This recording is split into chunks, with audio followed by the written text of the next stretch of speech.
meses, nos últimos 15, 20 anos, que a gente de repente, presta atenção porque vai voltar. Então, hoje, 2024, não tem nada mais atual do que dengue. Estamos em plena epidemia, como era de esperar. Então, algo que vem acontecendo nos últimos 30, 40 anos, uma repetição de epidemias de dengue. Então, vamos revisar no início alguns conceitos básicos das chamadas arboviroses. Então, por isso, a primeira transparência é uma transparência que combina praticamente todos os elementos das arboviroses. Estão os artrópodes, que quando fazem o repasto sanguíneo, que é a forma como se chama na parasitologia a refeição de sangue que eles fazem, eles inoculam um vírus. Então, por isso, um vírus de artrópodes e doenças que causam um impacto na sociedade importante. Então, por isso, arbovírus, vírus transmitidos por artrópodes. É um conjunto de vírus, não é uma família virológica. Isso quer dizer, não tem uma classificação de família como arbovírus. Não, é uma agrupação em que várias famílias de vírus fazem parte dessa agrupação. Então, por isso, são reconhecidas 4 famílias, sendo as mais importantes das arboviroses. Estão os togavírus e os flavivírus, estão os buniavírus e estão os reovírus. Essas são famílias. Então, essas 4 famílias fazem parte do grupo das arboviroses. Nós vamos resumir-nos praticamente as primeiras 2 famílias, togavírus e flavivírus, que são as mais importantes. Elas têm características diferentes, virológicas, cada uma, mas clinicamente, qual é o fato importante das arboviroses? Ou elas produzem quadros de encefalite, ou elas produzem quadros de febres. Por isso estão esses 2 grupos, encefalite e febres. Então, nós vamos dedicar-nos de forma importante para as febres, mas vamos mencionar que existem as encefalites, para que vocês tenham aquela ideia de alguma vez na faculdade mencionaram isso para mim, que existiam encefalites das togavírus e dos flavivírus.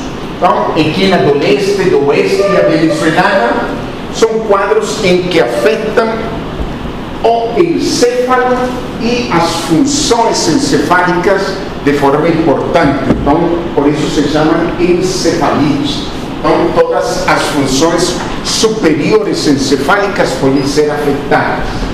E chamo a atenção no grupo dos flavivírus a encefalite viral do oeste do Nilo.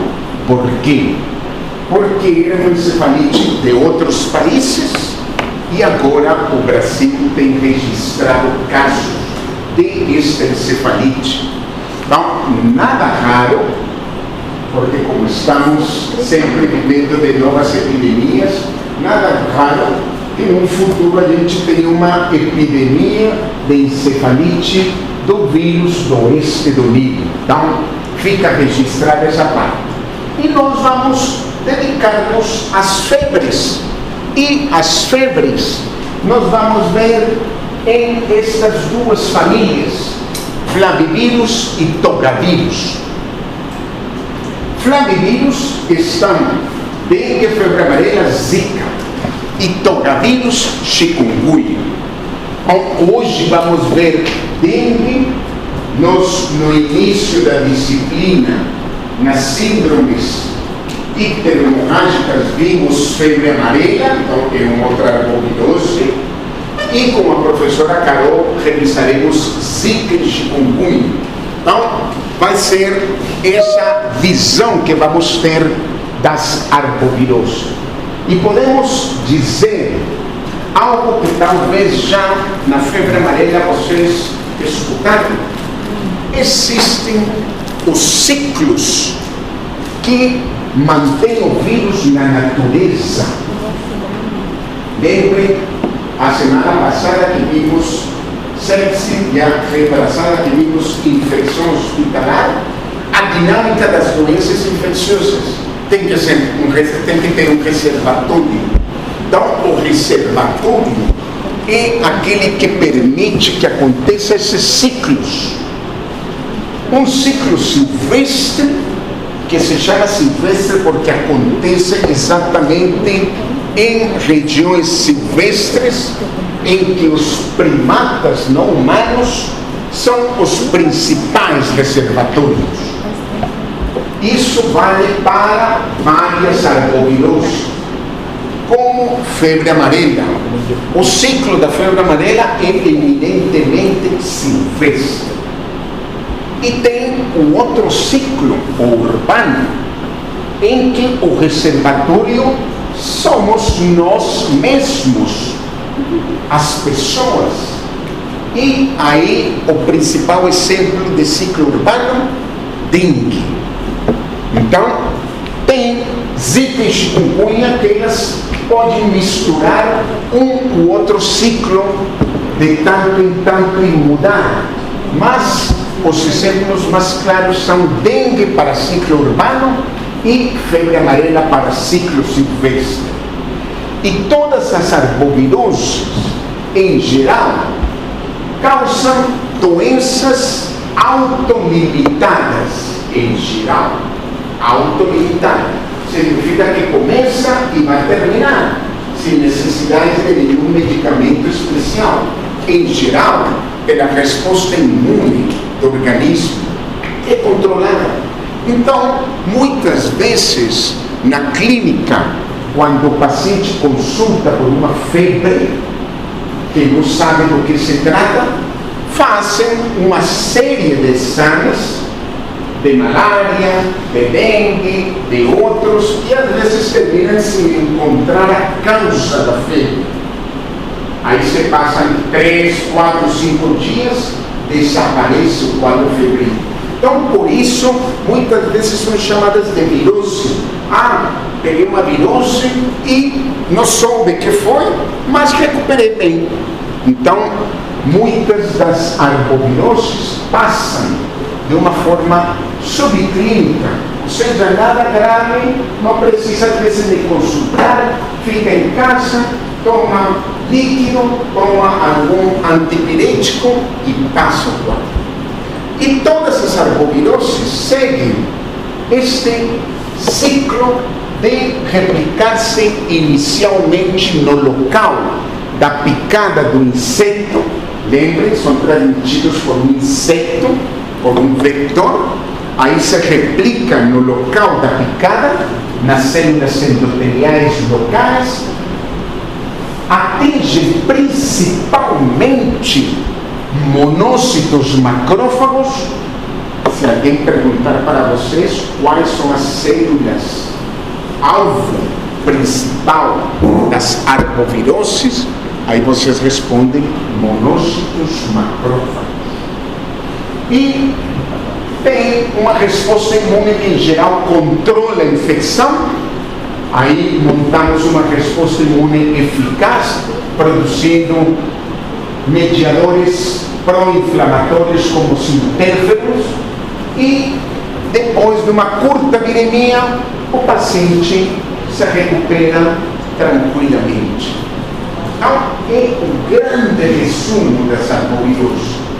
Aqui cabem arboviroses como febre amarela, como dengue, como zika, como chikungunya e outras que nem mencionamos, mas que nós já detectamos em pesquisas, Oropuche, Mayaro e outras arboviroses.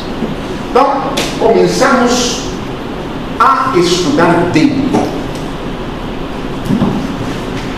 A primeira transparência da aula é algo que já implica em uma diferença de algo que a gente traz em geral do passado.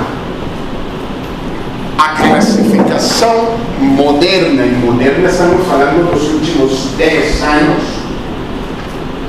contempla os diagnósticos que estão na transparência.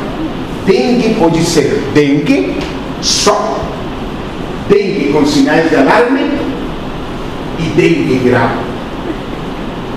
O que chama a atenção?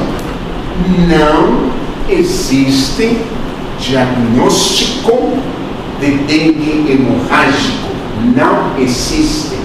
Já ninguém pode fazer um diagnóstico de dengue hemorrágico, porque não existe essa classificação. Era uma classificação que prejudicava muito o diagnóstico da dengue, porque todo mundo esperava a hemorragia para diagnosticar, quando o paciente poderia falecer antes de ter hemorragia por dengue grave.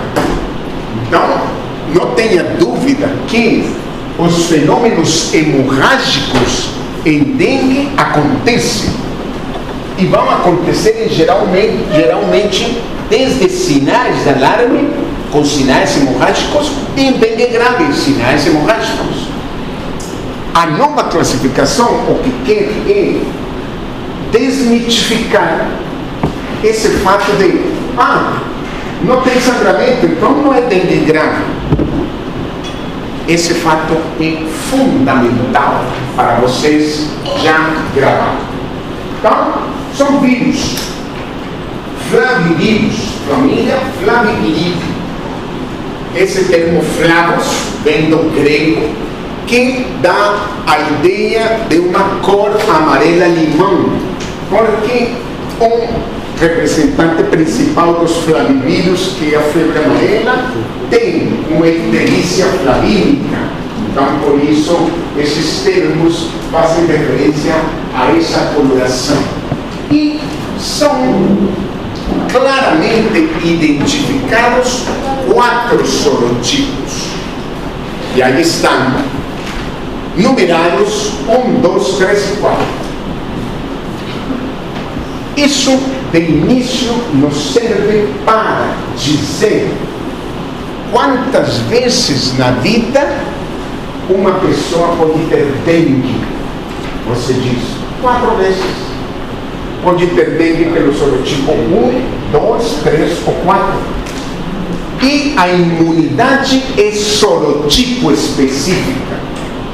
Se eu peguei dengue tipo 1 e gerei imunidade, aí não volto a pegar dengue tipo 1. Mas posso pegar dengue tipo 2, tipo 3 ou tipo 4.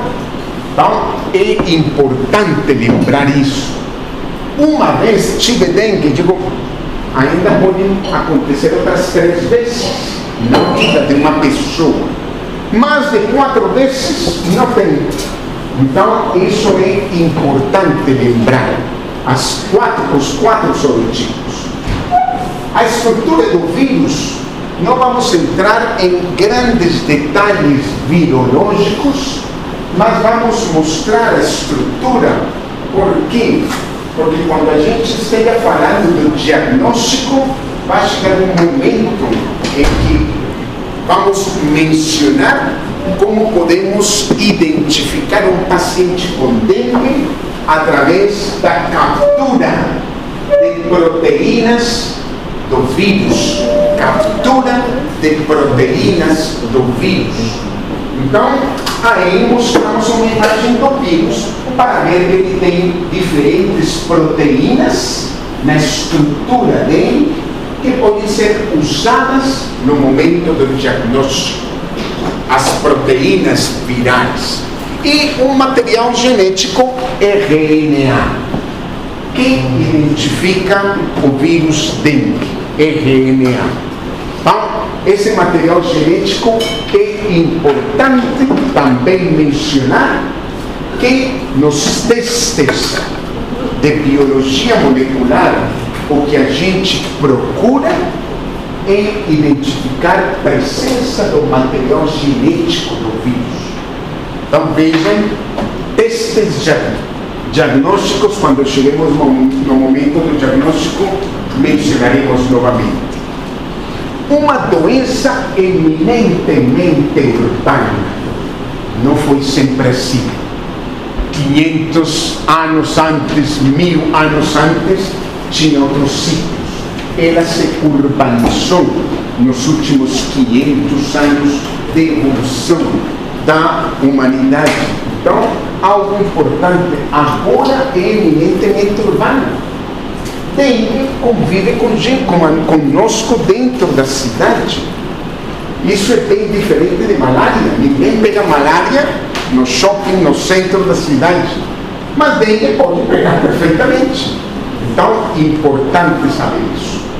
Veja, estamos mais ou menos no planeta já em pouco mais de 7 bilhões de pessoas.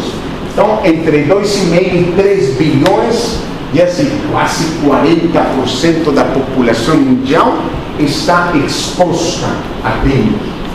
Nós estamos expostos a dengue aqui no Brasil, em todas as regiões do país.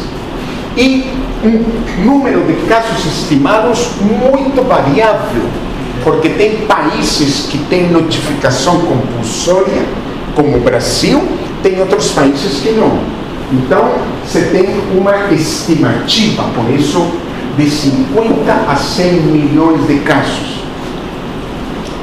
O Brasil está com mais de 1,5 milhão de casos por ano.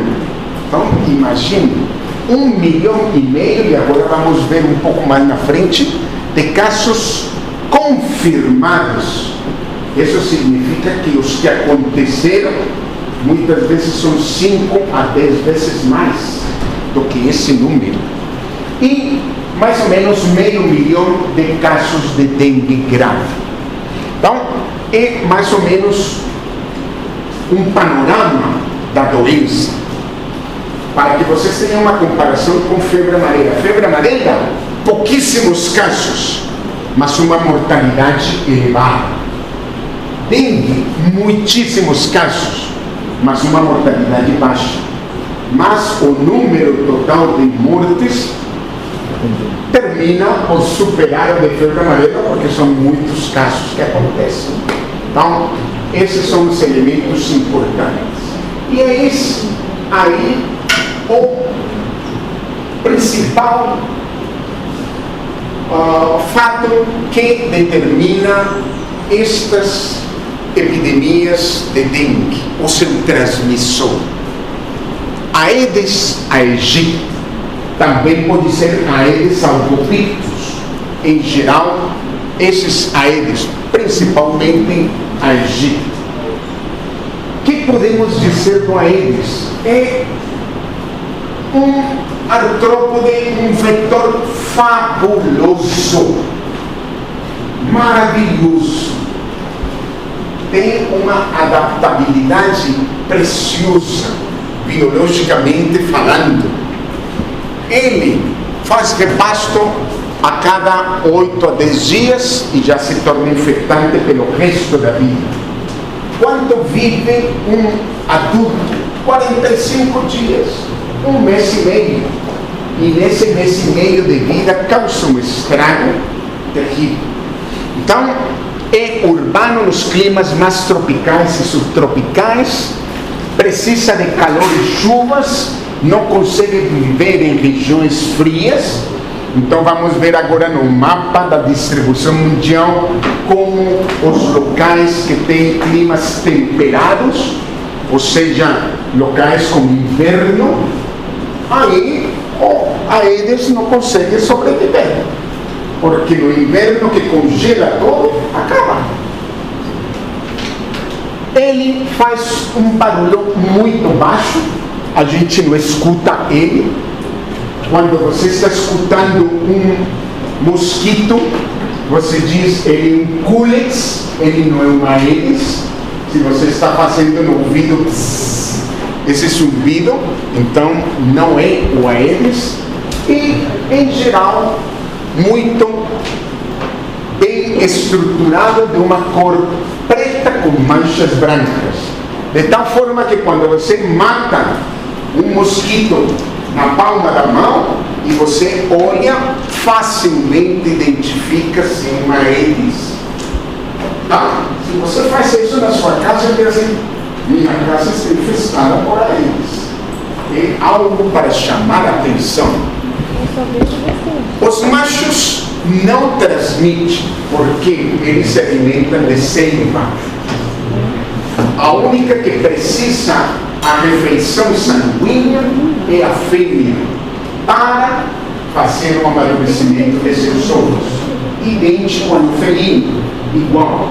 Então, fêmea é a transmissora.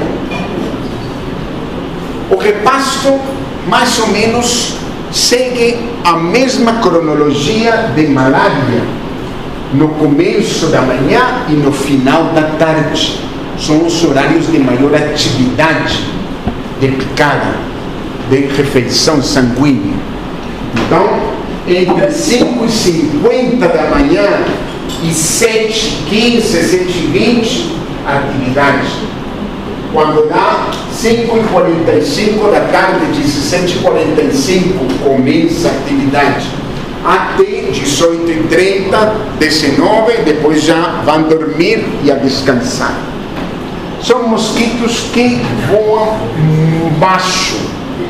Então, eles não conseguem subir 1 metro de altura.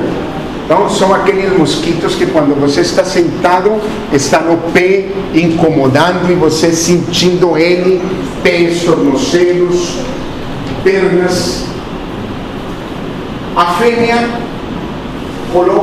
deposita 300 ovos por cada ciclo, tem um ciclo a cada 5 dias, vive 45 dias, e aí quando você termina por fazer as contas, nesses 45 dias de vida de uma fêmea, ela contaminou 300 pessoas. Uma fêmea. Não? Imaginem a amplificação disso em termos numéricos. Não?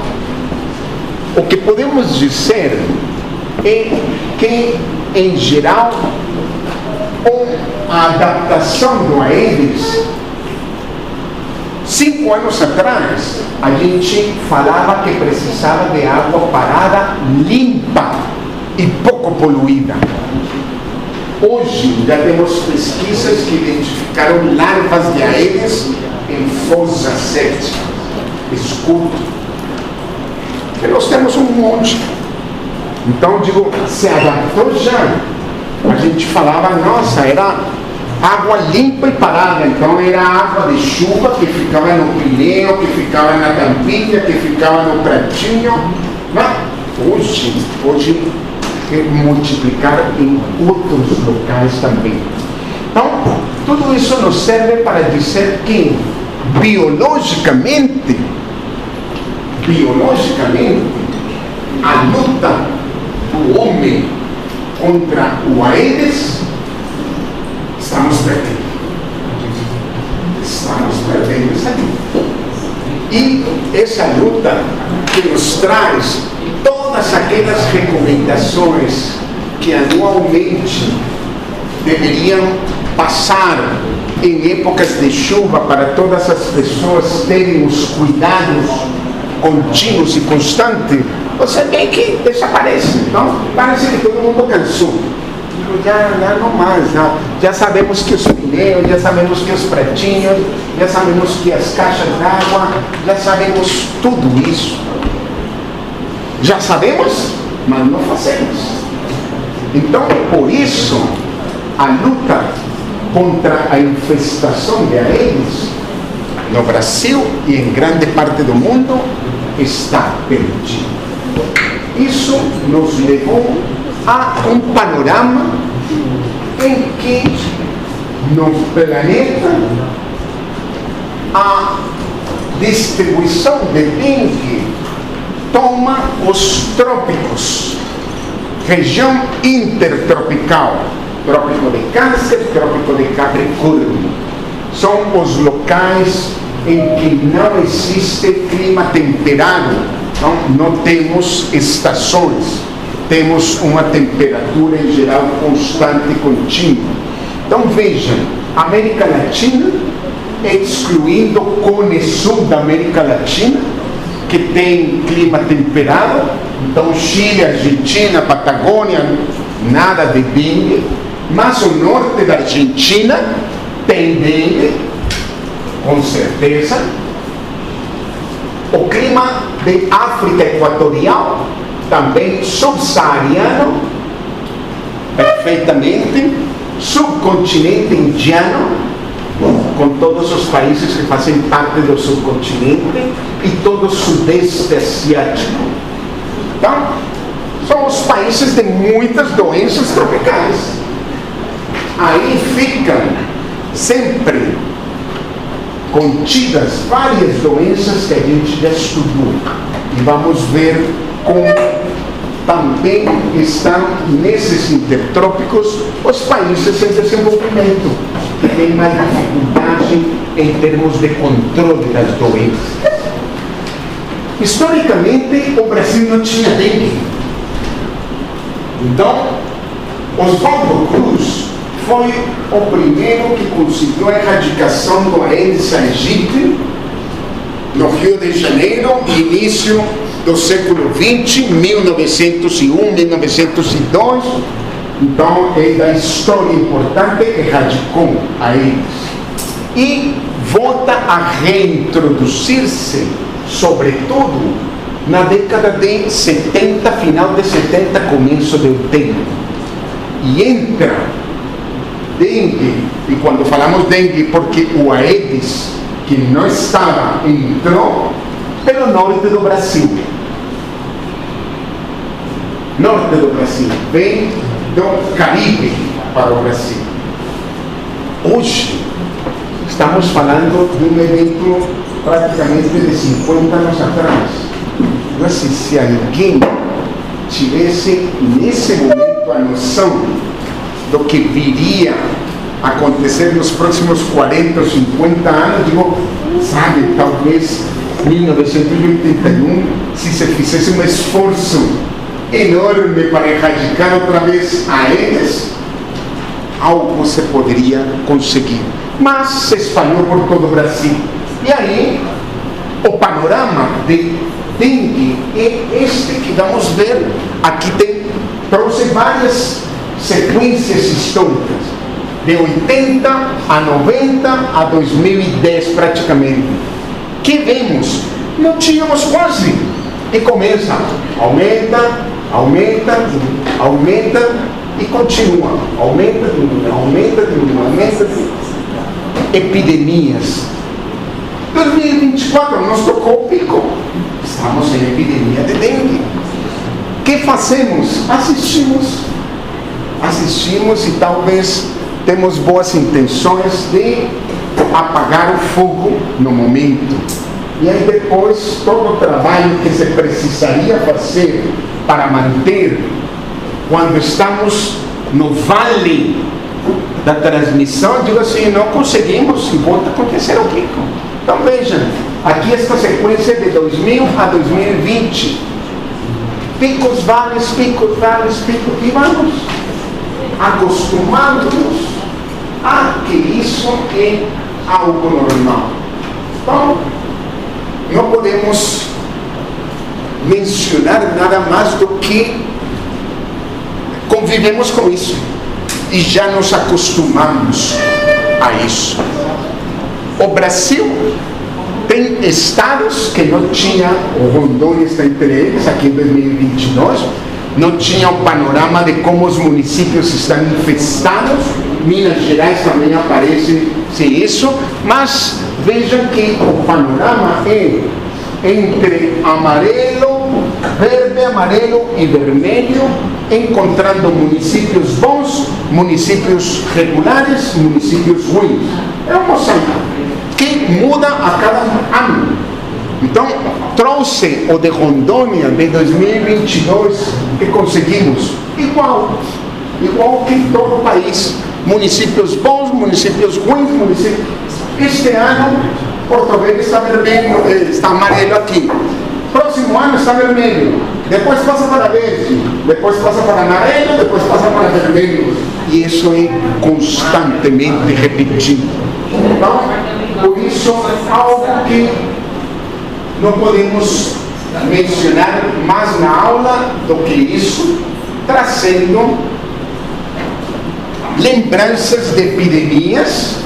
2023, que está aqui em preto, começou o ano passado com uma importância de dengue aqui em Rondônia, estou de Rondônia, e vai mudando.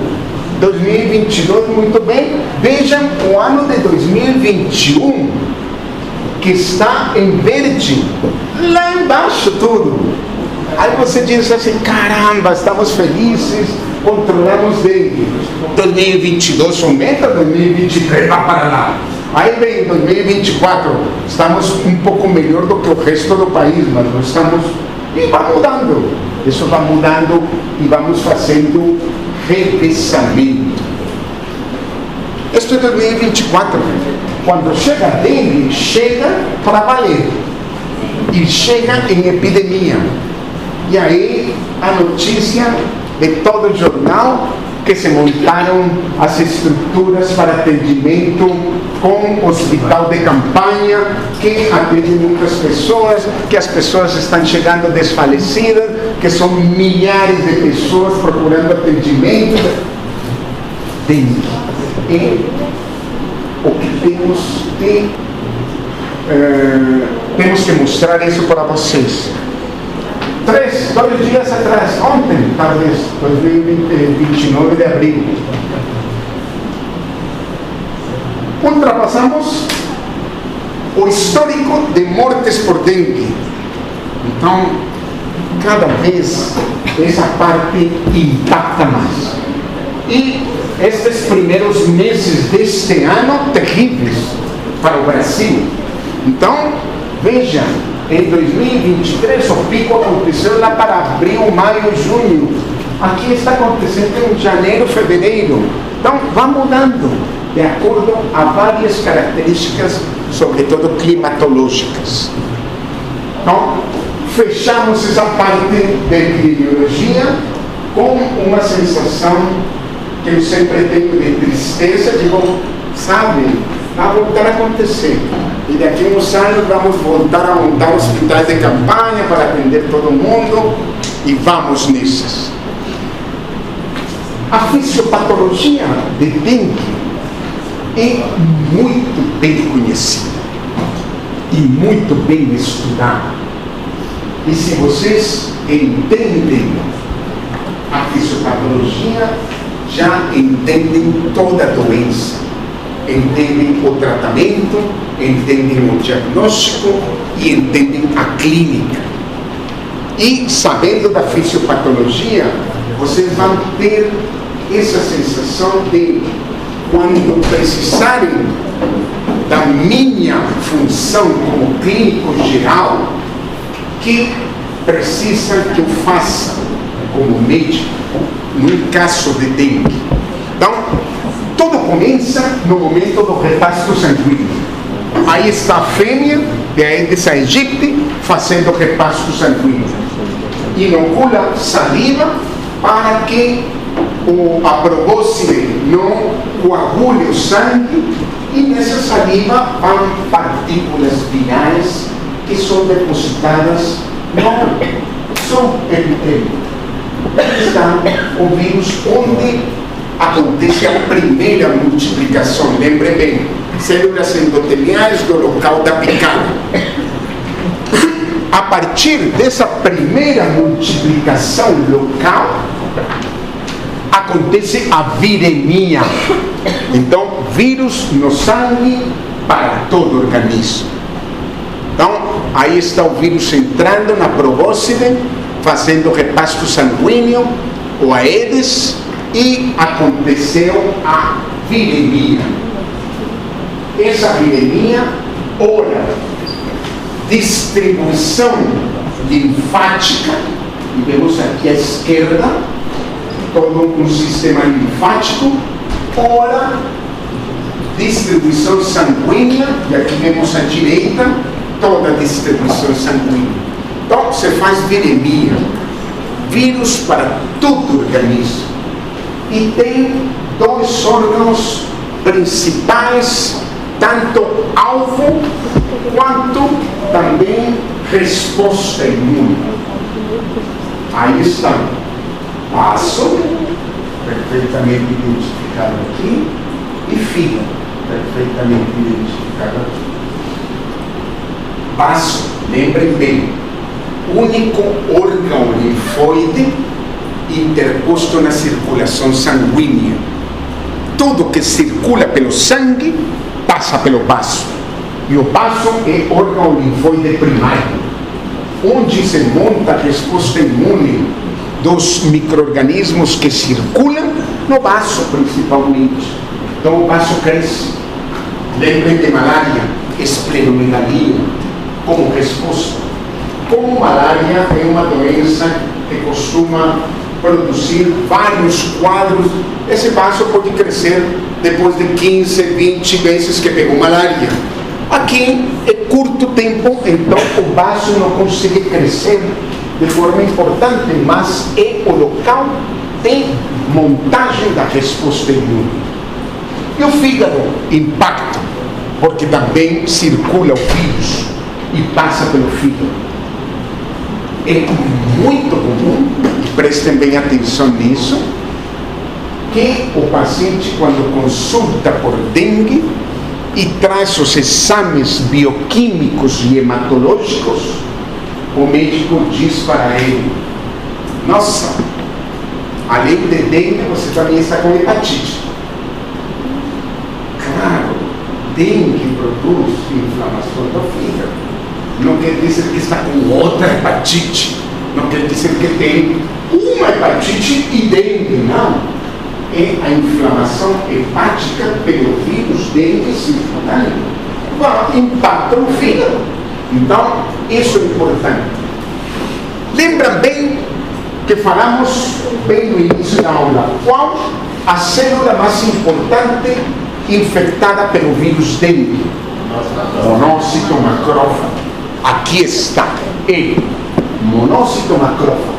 Então, o desenho mostra a atividade que acontece em termos de fisiopatologia do vírus dengue, que está aqui em cima, DB, vírus dengue, infectando o monócito, aqui está dentro o vírus dengue, e esse monócito macrófago, vocês lembram também da imunologia, é uma célula eminentemente fagocítica e apresentadora de antígenos.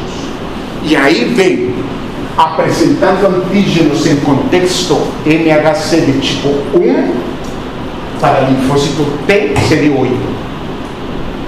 Apresentando antígenos em contexto MHC de tipo 2 para linfócito T CD4.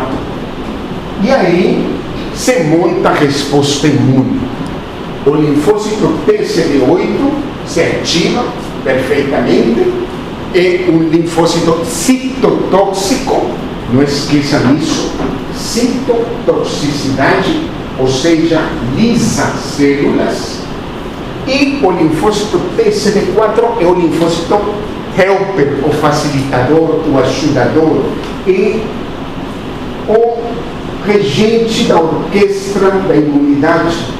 Ele manda na resposta imune. E aí, esse CD4 ativado começa a produzir as citocinas pró-inflamatórias.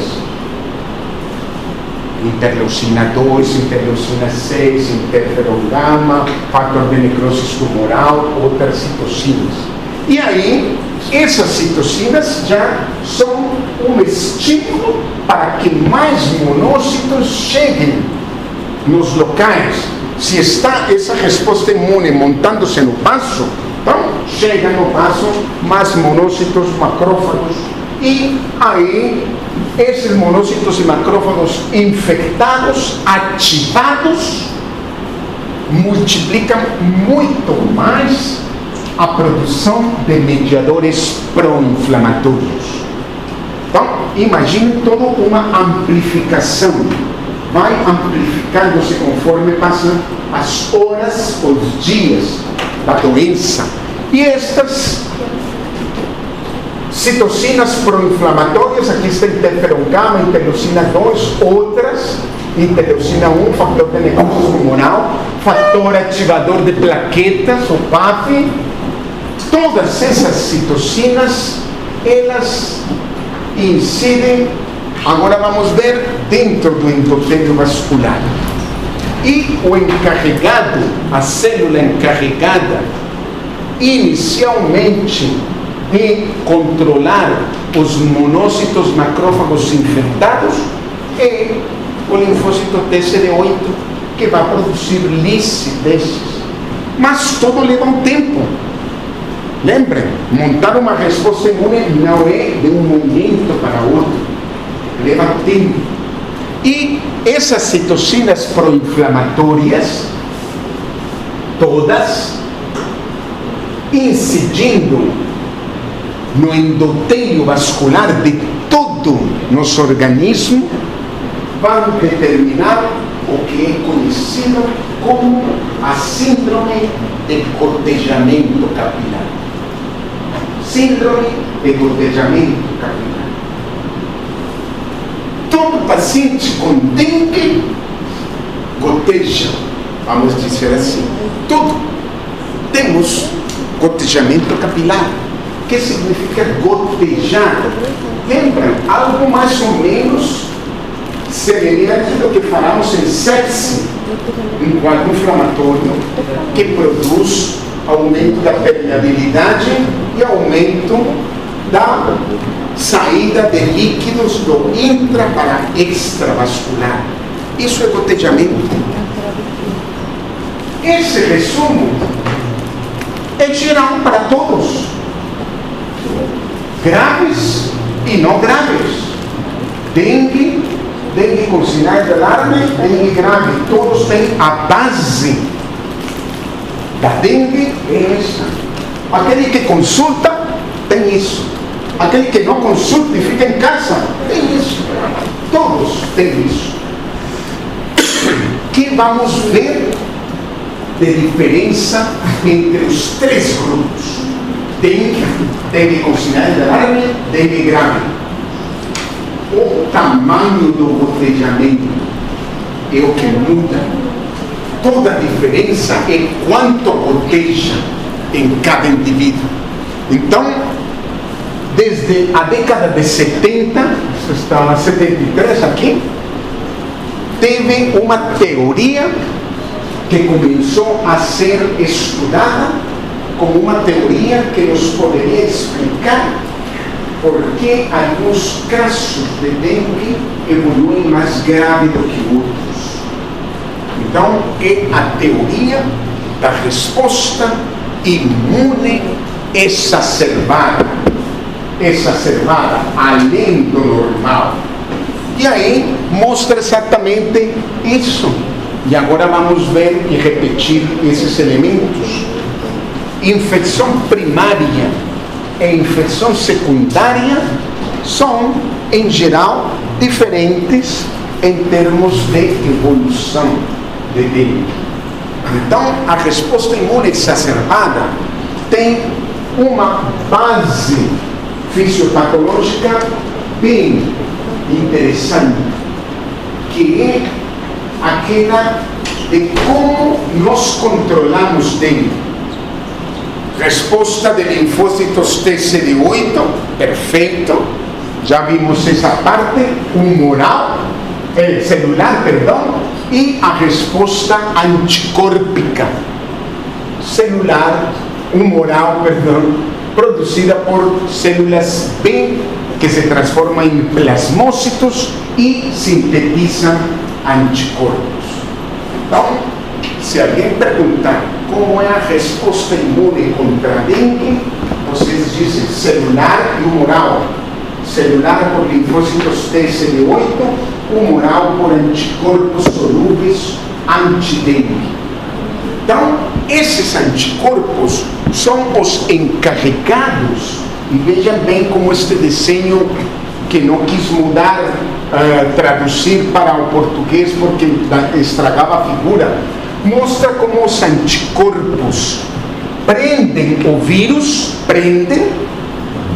preso esse vírus, e uma vez preso esse vírus, essas células, sobretudo macrófagos, que está lá em cima, vão fagocitar esse antígeno anticorpo e dentro da célula destruir o vírus. Vírus destruído pelos anticorpos. Então, os anticorpos funcionam como facilitadores da fagocitose do vírus pelo macrófago. A teoria diz o seguinte: existem 4 sorotipos de dengue. 1, 2, 3 e 4. Então, cada sorotipo produz anticorpos específicos contra o sorotipo.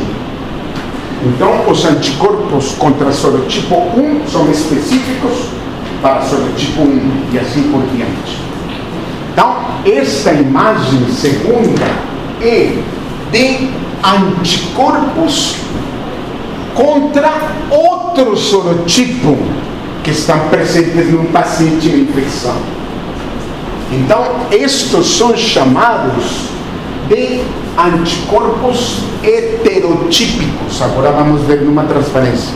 Heterotípicos. Eram contra sorotipo 1 e agora então vírus sorotipo 2. O que acontece com esses anticorpos? Grudam, sim, porque são semelhantes, mas não prendem o vírus. E esse vírus, uma vez dentro da célula macrofágica, se solta, se libera, e o vírus não vai ser destruído. Vejam a imagem anterior, aqui vírus sendo destruído, na seguinte, aqui vírus escapando.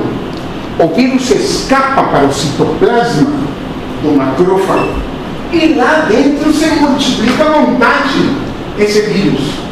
Então, o que os anticorpos fizeram? Facilitaram a entrada do vírus no macrófago. E por isso esta imagem da Nature, que mostra anticorpos heterotípicos contra uma infecção anterior, um sorotipo diferente. Aí esses anticorpos grudam, mas não prendem bem o vírus, mas o vírus entra facilitadamente, facilmente no macrófago, e dentro do macrófago se solta e se multiplica à vontade. Então, isso vai produzir uma amplificação da viremia intensa. É a teoria da resposta imune exacerbada. Então vejam, o mesmo desenho de dengue de qualquer um, mas que colocamos aqui a mais? Estes. Dengue de outro sorotipo com anticorpos contra dengue heterotípicos que vão facilitar a entrada deste vírus no monócito. Este monócito vai estar cheio de vírus porque se multiplicam dentro do monócito e vai estimular de forma muito importante toda a produção de mediadores pró-inflamatórios. Por isso, eu tentei mostrar para vocês as setas vermelhas que eram assim, passam a ser assim. Muita resposta inflamatória. E se somam estes dois elementos, uma possível lesão endotelial direta, e um estado de hipercoagulação. Bom, isso não estava no dengue simples. Agora, a resposta imune exacerbada aumentou tudo isso. E aí, por isso digo, síndrome de gotejamento em medidas diferentes. Dengue com sinais de alarme, dengue grave. Tem toda a relação com a intensidade do gotejamento que esse endotélio vascular terá pela resposta imune. Intensidade desse gotejamento. Então, por isso, a imagem que os imunologistas gostam de mostrar para ver uma resposta imune exacerbada é essa imagem, que quando eu olho eu digo, não entendo nada, tem uma quantidade de coisas aí. Imunologista, ele sabe todas as letras e todas as siglas e tudo isso, e a célula dendrítica e homonose que ele está produzindo, nós nos resumimos a dizer, isso é o que mencionamos como uma tormenta de citocinas, que em casos de coronavírus grave também se apresenta muito comumente, uma tormenta de citocinas. Então, veja, não importa o miolo, todos são citocinas. O que importa é o resultado final, onde incidem todas as citocinas no endotélio. Qual o resultado dessa tormenta? Perda de plasma. Então, eu resumo. O imunologista fica na tormenta e nós ficamos no resultado. É uma perda de plasma. Estão gotejando além do normal. Então, essa perda de plasma vai ser a expressão de dengue grave. E agora vamos ver como isso se apresenta. Então, hipótese da resposta imune exacerbada diz que com os anticorpos anteriores que facilitam a entrada, mais células mononucleares vão ser infectadas, os macrófagos liberam maior quantidade de mediadores pró-inflamatórios, esses mediadores pró-inflamatórios aumentam a permeabilidade vascular e, finalmente, pode acontecer fenômenos hemorrágicos. Nessa sequência. Agora, o que é importante saber? O paciente facilmente pode morrer aqui. E não precisa ter hemorragia para ele estar grave. Por isso foi retirado o termo dengue hemorrágico. Porque você esperava isso para dizer, agora está grave. E se ele morre aqui? Por isso foi retirado o termo dengue hemorrágico. Então, o iceberg, lembram o que é um iceberg? O iceberg, um fragmento de gelo desprendido das geleiras da Antártida, em que normalmente o fundo do iceberg é muito maior do que a superfície. Isso que o capitão do Titanic não sabia e bateu no iceberg na parte que não podia. Então, tem uma imagem praticamente disso. Veja, casos assintomáticos muitos no fundo, casos subclínicos que nem precisam consultar, importantes, e em cima, na superfície, estão os choques, os graves, o dengue comum. Por isso que a Organização Mundial de Saúde estima que assim, entre 56 milhões, mas tem muito. E por isso que no Brasil, você diz assim, agora, 1,5 milhão de casos notificados. Quantos aconteceram? Mais de 5 milhões infectados, com certeza. porque estão nesta parte embaixo da superfície. E é o que nos traz mais ou menos a comparação de mostrar numa infecção primária 99,8% dos casos dengue. Lembrem bem, já não colocamos clássico, só dengue, a palavra dengue. Grave 0,18%, fatal 0,02%. Então, essa fatalidade é aquela questão de quanto maior o número de casos, esse número fatal vai aumentando. Então, esse fatal, neste ano de 2024 no Brasil, já cobrou mais de 1.800 vidas. 1.800 pessoas que morreram de dengue. E vejam a infecção secundária. Dengue 97 era 99, grave 2% era 0,18, fatal 1% era 0,02. Às vezes, quando você vê o percentual, diz, não parece muito. Mas quando você compara, grave é 10 vezes mais na infecção secundária e fatal é 50 vezes mais na infecção secundária. Então, digo, a teoria da resposta imune exacerbada está bem representada nesta transparência. Então, nova classificação, dengue considerada alarme, dengue grave.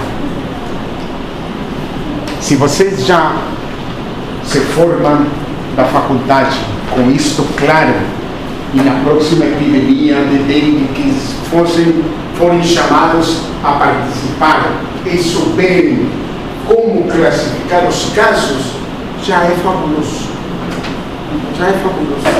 Então vejam, a transparência do Ministério da Saúde é um resumo de tudo. Eu nem modifiquei, deixei ela como estava exatamente porque vale a pena vocês estudarem essa transparência com muita calma, para dizer quais são os sinais de dengue comum. Então você diz, febre, anorexia, exantema, dor contínua, pronto. E aí diz assim, em que momento eu tenho que ficar atento ao que chamamos sinais de alarme. Sinais de alarme. Pensem imediatamente, está gotejando mais do normal. Que pode produzir esse gotejamento a mais? Pode produzir vários elementos. A pressão arterial cai. Claro, estou gotejando. Estou vasodilatado como na sepse. Quando cai a pressão arterial, o fluxo sanguíneo é derivado para os órgãos mais importantes: cérebro, coração, pulmão, rim. O leito esplásmico imediatamente se contrai. Então, o que menos tem importância é isso. Essa vasoconstrição esplásmica nos leva a uma dor abdominal importante e a um vômito persistente em alteração hidroeletrolítica. Então, é um paciente que você diz assim, já tem sinais de alarme. Vômito persistente, não todo dengoso vomita. Então, vômito persistente, dor abdominal importante. Não é uma dor que foi 5 horas atrás que ele sentiu não, persistente, contínua, constante.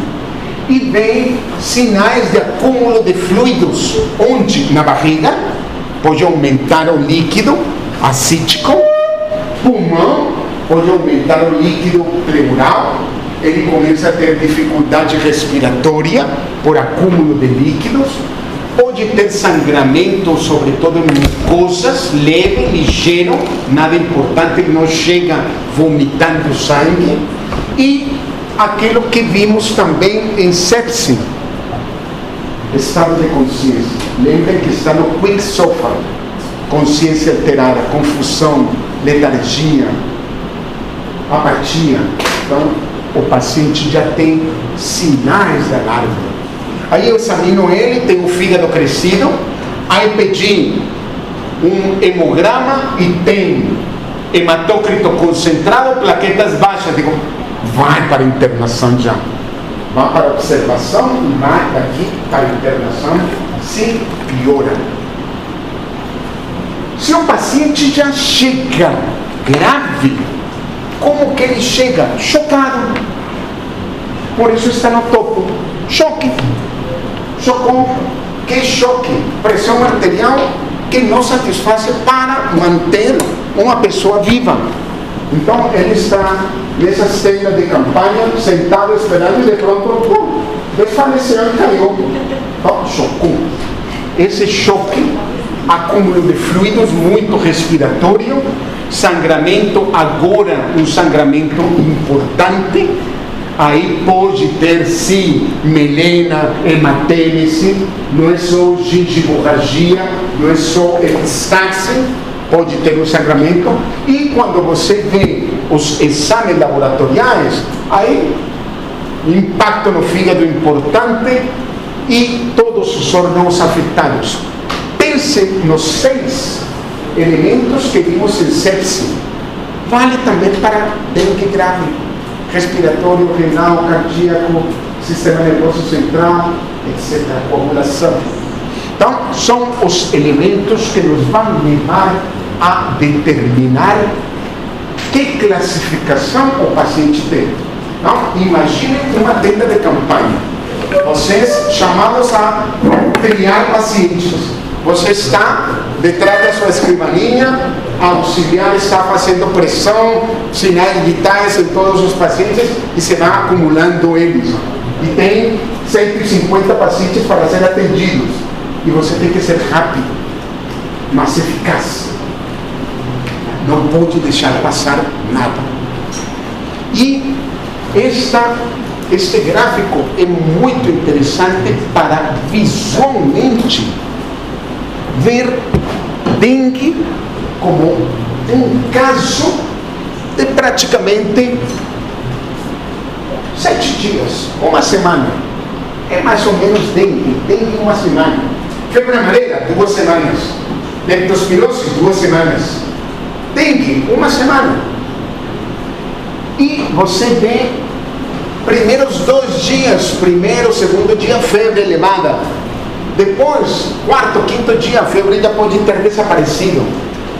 Mas aí começam os elementos importantes do gotejamento capilar.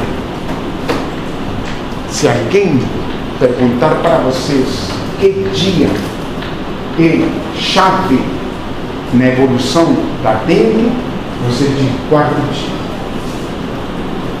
Não exato 4º, mas você diz assim, 3º, 4º, 5º dia. Aí por isso você vê aqui em coloração mais ressaltada, 3º, 4º, 5º dia, que vai ser o momento que o paciente choque de sangramento. Não vai ser o primeiro dia da doença, nunca.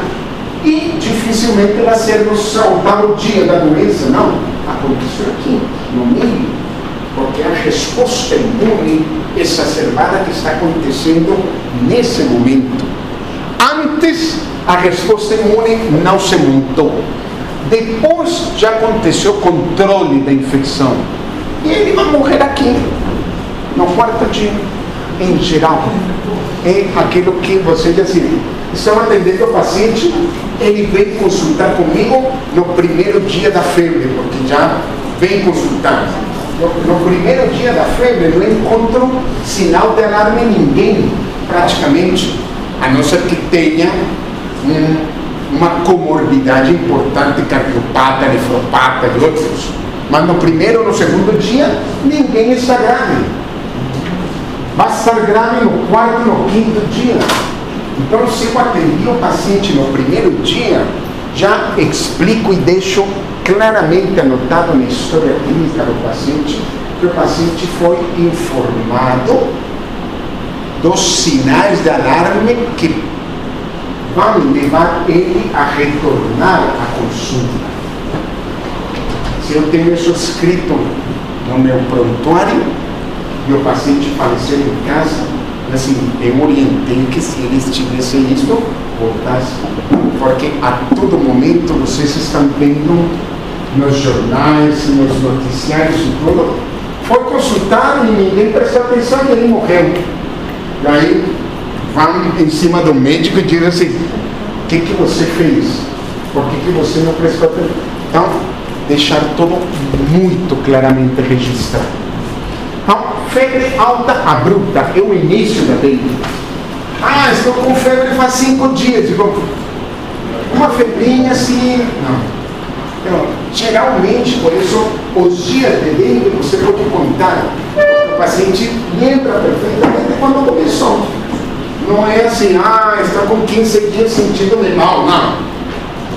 É abrupto o início, dor de cabeça, a dor retroauricular, as mialgias, as náuseas, tudo isso como um dengue clássico, comum. Pode ter dor epigástrica, pode ter diarreia, pode ter vômito. Vejam, os sinais de alarme são quando esses sintomas se tornam persistentes. O exantema é muito fácil de ver. Por que o exantema?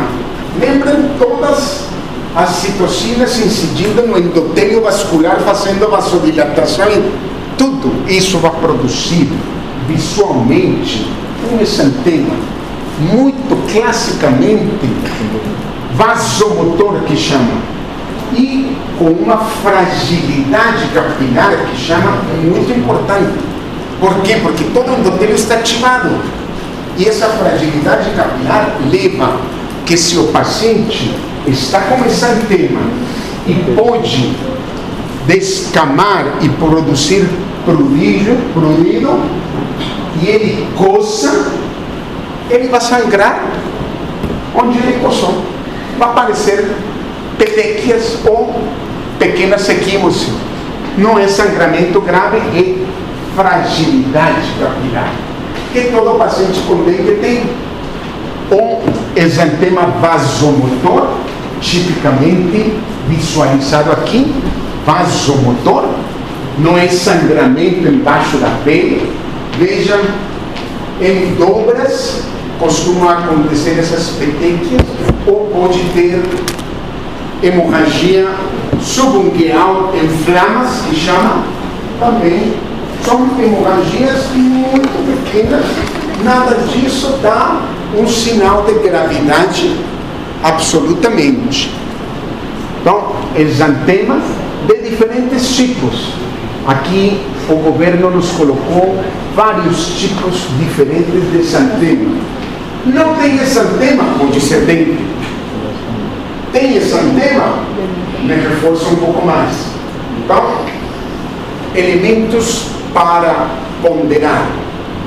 Sinais de alarme, 3º para 4º para 5º dia.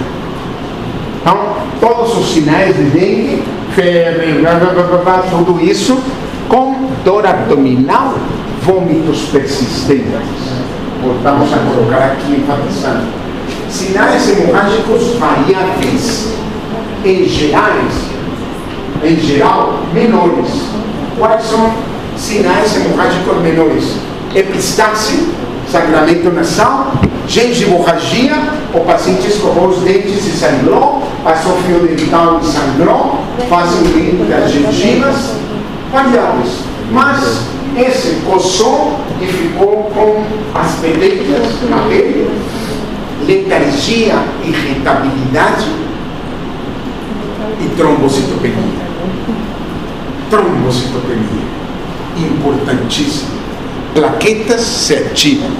Endotélio vascular está ativado.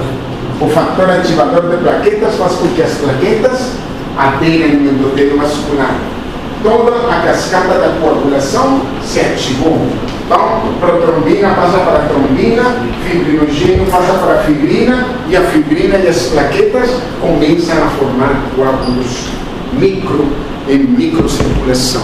Então, as plaquetas começam a cair, o vaso cresce, teoricamente, não facilmente palpável, mas em função cresce muito, porque está muito ativada e captura plaquetas. Então, hiperestrelismo secundário. E as plaquetas que deveriam estar em 250 mil, 200 mil, vão 150, 140, 120, 80, 60, 40. E aí você diz assim, plaquetopenia importante. E os sinais de alarme acontecem na fase chamada de efervescência. Por que se chama de efervescência? Porque a febre já passou. E está em fase de evolução entre o dia 3 e o dia 7. Por isso digo, dia 4. Não exato, mas para gravar um dia vocês. Então, quanto mais grave, mais extravasa plasma. Plasma do interior para o exterior. Quanto mais perdemos plasma, o que acontece com o hematócrito? Aumenta.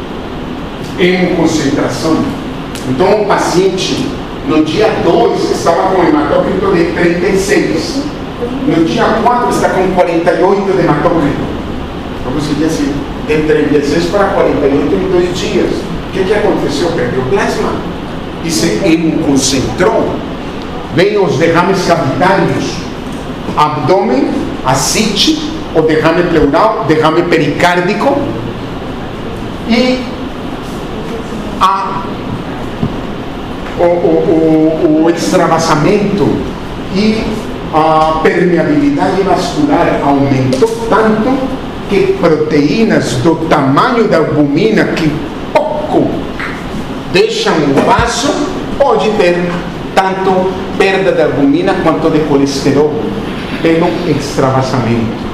Então, um caso de dengue grave. O paciente já está com sinais vitais completamente comprometidos, não necessariamente sangrou.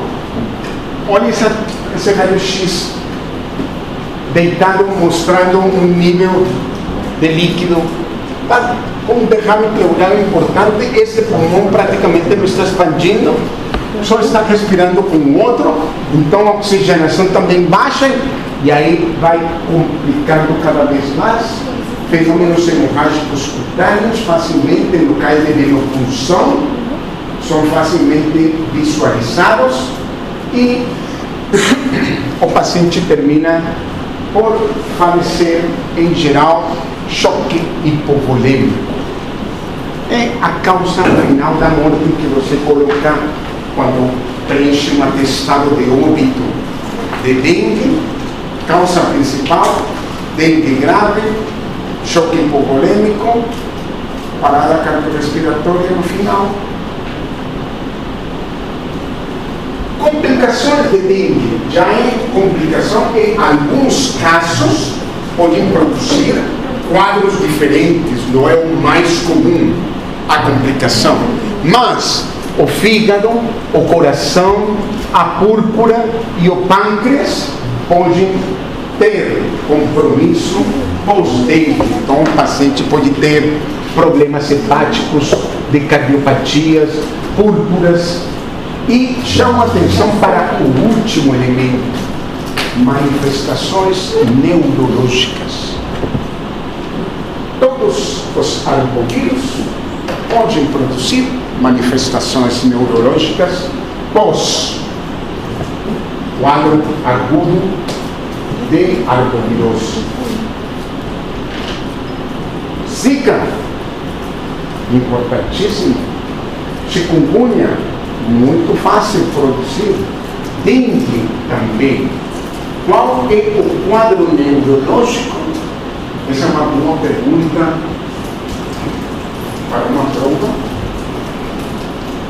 mas que já não vou fazer, porque vou falar. Qual é a manifestação neurológica importante em uma complicação de dengue? Síndrome de Guillain-Barré. Sabem o que é Guillain-Barré? Uma polineuroradikulopatia desmielinizante ascendente. Então, o paciente pegou dengue, 20 dias depois do quadro de dengue, começa a ter problemas de caminhar, começa a ter parestesias, começa a ter fraqueza muscular e entra em Guillain-Barré por causa da dengue. Isso é uma resposta que se chama idiosincrática.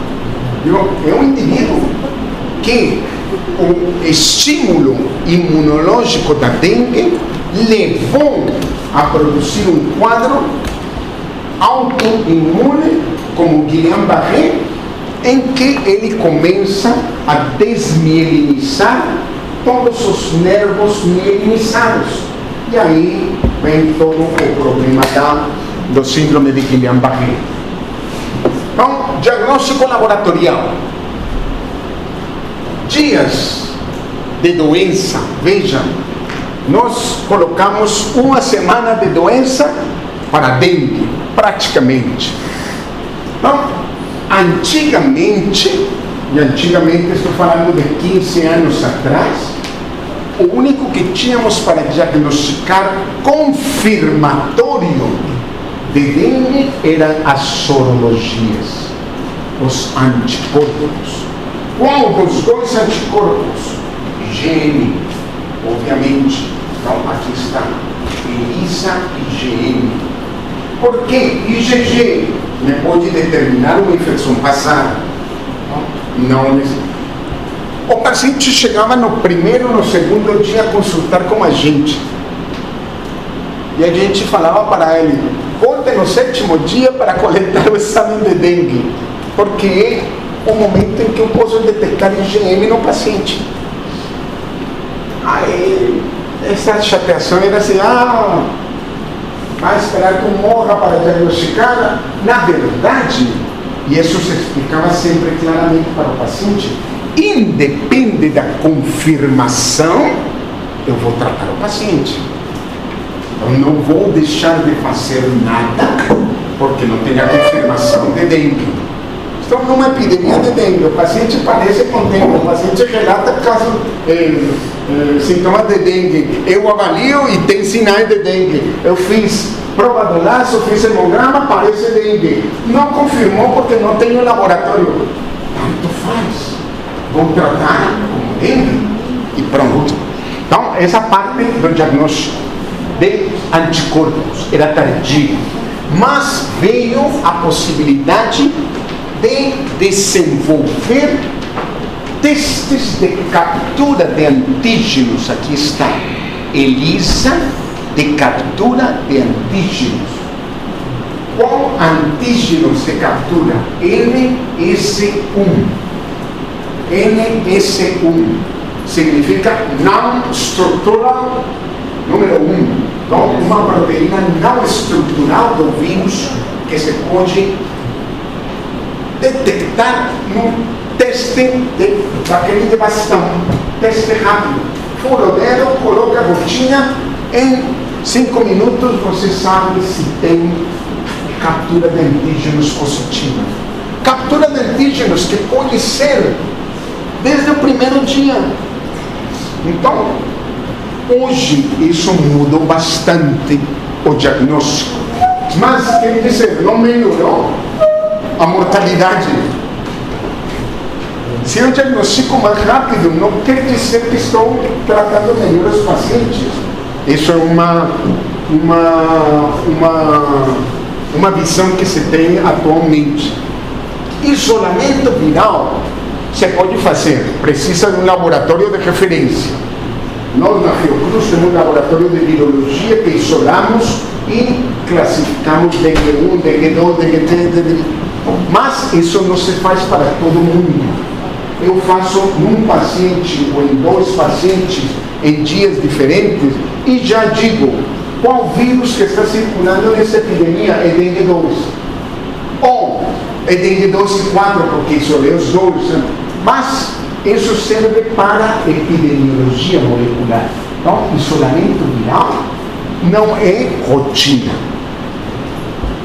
Não é rotina. Técnicas moleculares não são rotina, porque não está disseminado esse teste como o teste rápido molecular da tuberculose que encontramos facilmente em toda a cena. A Fiocruz do Paraná desenvolveu um kit chamado ZDC. Z de Zika, C de chikungunya, D de dengue, D de dengue, C de chikungunya. Então, esse se pode, mas nós temos para fazer pesquisas, mas não é algo que se faz rotinariamente. Então, o que se faz rotinariamente? Captura de antígenos por ELISA ou sorologia IgG. Isso que se faz rotinariamente em termos do diagnóstico.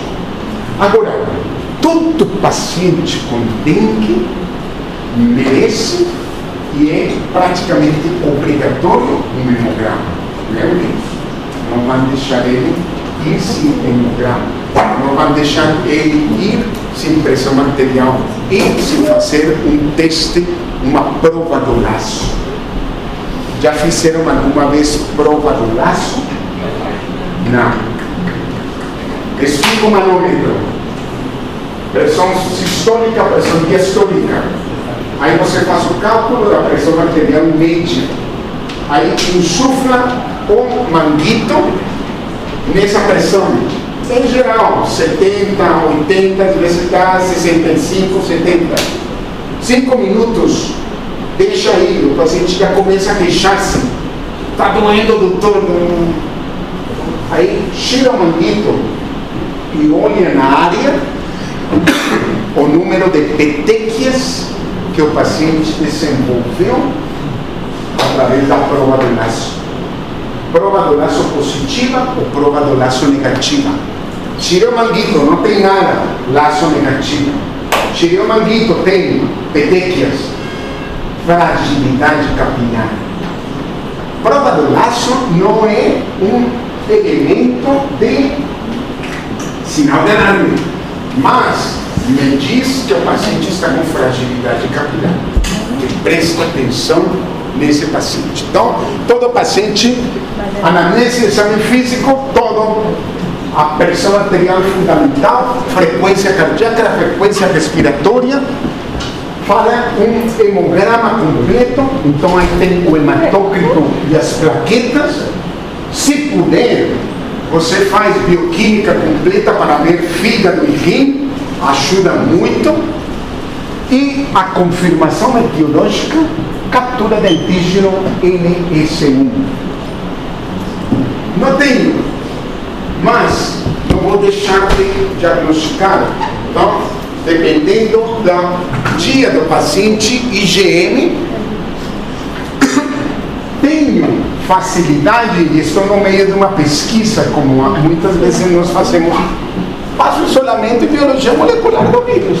Então, tem pacientes nos ambulatórios de pesquisa clínica, lá do Celetron. Não sei se vocês têm ido ultimamente no Celetron, não? Entrando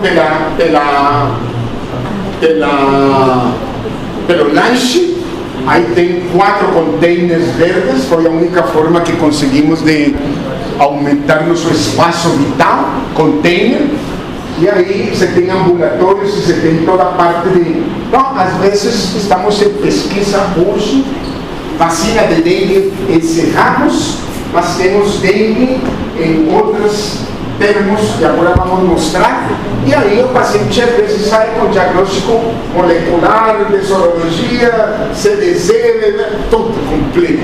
Mas não é algo que está na UPA, ou que está na unidade básica de saúde. Diagnóstico diferencial, todas as arboviroses. Então, por isso colocamos febre amarela, chikungunya, zika.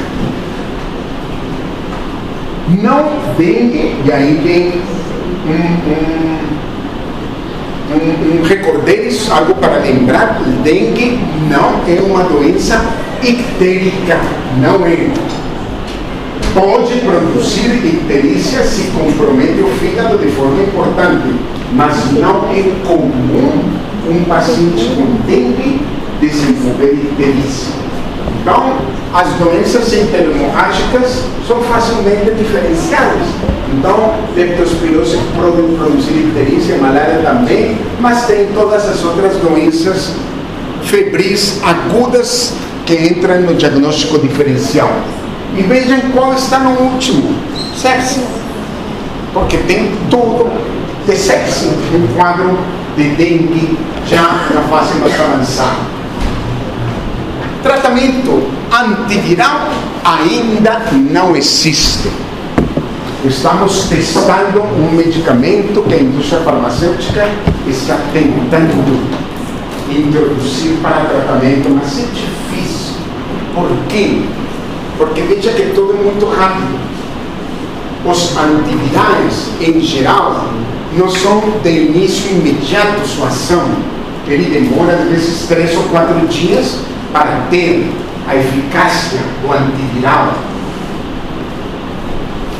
Os antivirais são muito bons nas hepatite crônica, claro, temos todo o tempo do mundo.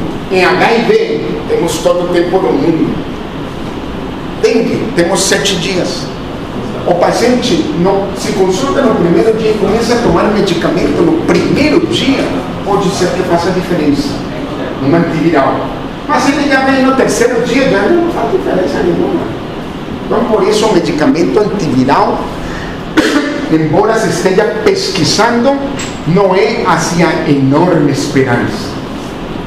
Mas se evita sempre todos os medicamentos que possam dar alguma alteração de trombocitopenia ou de alteração da função de plaquetas.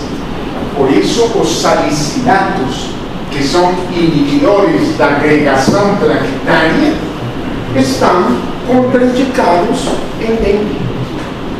Se usam outros antipiréticos como acetaminofén, paracetamol. Inespecífico é todo o tratamento de dengue em geral. E dependendo da gravidade da classificação do paciente, essa reposição volêmica é fundamental. O que está acontecendo com o paciente? Está perdendo líquido. O que preciso dar para o paciente? Líquido. Pode tomar líquido oral? Posso fazer reidratação oral? Perfeito. Melhor. Não. Endovenosa. Está com sinais de alarme? Observação. Talvez 24 horas ou 48 horas. Melhorou? Libera. Piorou? Interna.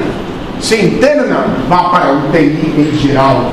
O dengoso internado é de gravidade. O restante se trata ambulatorialmente. Então, fundamental a reposição volêmica e toda a correção do distúrbio hidroeletrolítico e ácido base. Profilaxia é uma doença de notificação precoce. A luta contra o vetor, perdemos. Então, aí está tudo. Conscientizar a população, a vigilância epidemiológica, exterminar criadores, pulverizar isso, controlar as migrações. Nos últimos 20 anos, nada disso mudou o panorama. Então, você diz assim, a luta contra o vetor, o homem perdeu. Nós perdemos, o Aedes ganhou. Temos um último elemento fundamental que provavelmente possa ser usado, já está sendo usado em testes, mas num futuro que possa ser usado mais amplamente. Se chama o método Wolbachia. Que é Wolbachia? É uma bactéria. A bactéria se chama Wolbachia. Ela infecta o Aedes. E no intestino do Aedes, essa bactéria impede que o vírus se adera. Então, o Aedes não se infecta com o vírus dengue quando está infectado com essa bactéria Wolbachia. Então, já se tem diferentes locais de liberação de mosquitos infectados com Wolbachia. Essa Wolbachia vai passar de geração em geração, porque tem transmissão transovariana. Então, diz assim, a ideia é substituir o Aedes normal por o Aedes com Wolbachia. Acontece que o impacto biológico de mudar uma espécie é o início de toda a história de zumbis.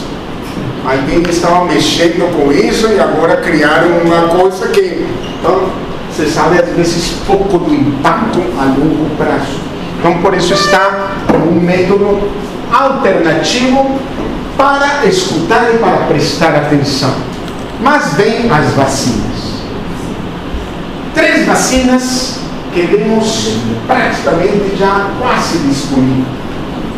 A primeira, da Sanofi Pasteur, de Vaxia, 2014, 2015. 2015, licenciada. Foi a primeira vacina, mas foi aquela vacina que você disse assim, não satisfez os desejos da comunidade científica, da população, nem nada, porque tinha várias dificuldades. Primeira, eram 3 doses, sendo 0, 6 e 12 meses, que é difícil de completar um esquema, com 1 ano de diferença em 3 doses. A idade em que foi testada foi uma faixa bem concentrada, de 9 a 45 anos, e essa vacina se viu em 2018, foi licenciada em 2015.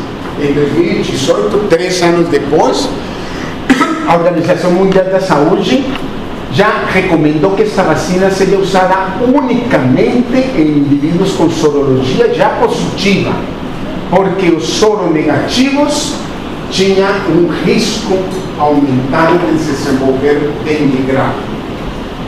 Era uma vacina com vírus vivo atenuado e que poderia evocar uma resposta imune. Num soro negativo, ou seja, um paciente que nunca teve dengue, ele passava a ter anticorpos contra a dengue. E se não era perfeitamente protegido contra os 4 sorotipos, se ele pegasse dengue, já era uma infecção secundária. Então, por isso, só se permitia nos que tinham sorologia. Tanto que se abandonou. De Vaxia, hoje, ninguém fala mais. Temos a Takeda atual, é a que está disponível hoje no mercado e a que está sendo usada aqui no Brasil. Tetravalente atenuada, DNA recombinante, a faixa etária está ampla, um pouco maior do que a de Vaxia, de 4 a 60 anos, já se ampliou para 65 anos, então de 4 a 65 anos, isso é bom, mas sempre lembrar que, como toda vacina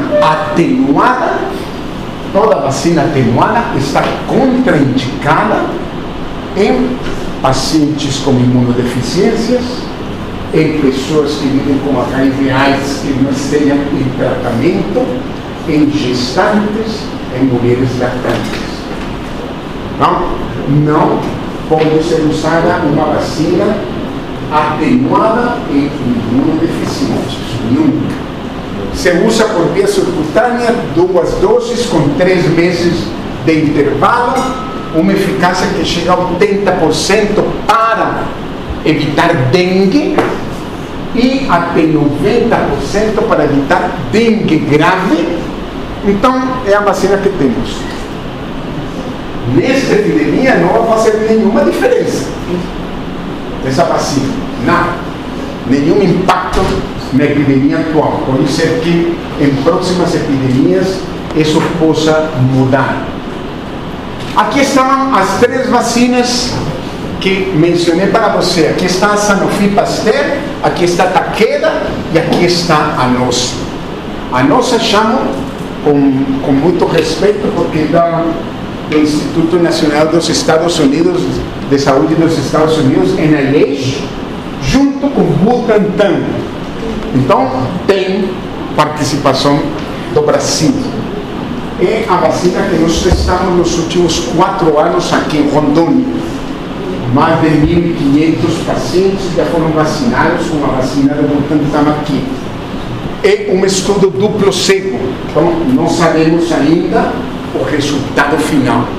Mas essa vacina contra dengue, quando disponível, que vai ser provavelmente em menos de um ano, ela tem elementos interessantes. Igual vírus atenuado, mas a dose é única. Isso em vacina faz muita diferença. Porque o paciente toma e já está vacinado. Não tem que voltar daqui a 3 meses, ou que voltar 6 meses, um ano. Então, em desafio, tem uma boa resposta de anticorpos, tanto celular quanto moral. E em desafio, 100% de eficácia em humanos, ou seja, uma pessoa sabidamente que tomou a vacina e foi infectado com vírus dengue propositalmente, a vacina tem 100% de eficácia. Isso é uma forma de estudar. Já fechamos o recrutamento e estamos aguardando a quebra, porque é multinacional, então são vários países trabalhando na vacina. Mas é uma expectativa para próximas epidemias de dengue. Perguntas, dúvidas? Para os que chegaram muito tarde, imagino que não tem nenhuma pergunta, porque não sabem de que estávamos falando.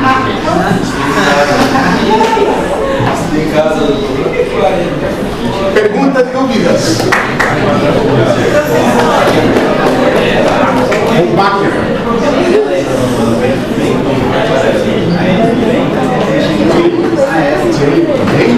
Dentro do Aedes, essa bactéria se instala no intestino do mosquito, impede que o vírus se infecte.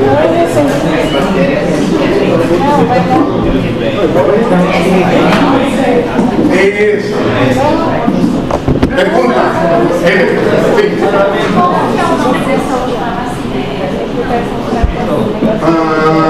Da taqueira? Ah, esta? Não, ainda não tem nome comercial. É Butantan. Dengue Butantan. A gente vai parar de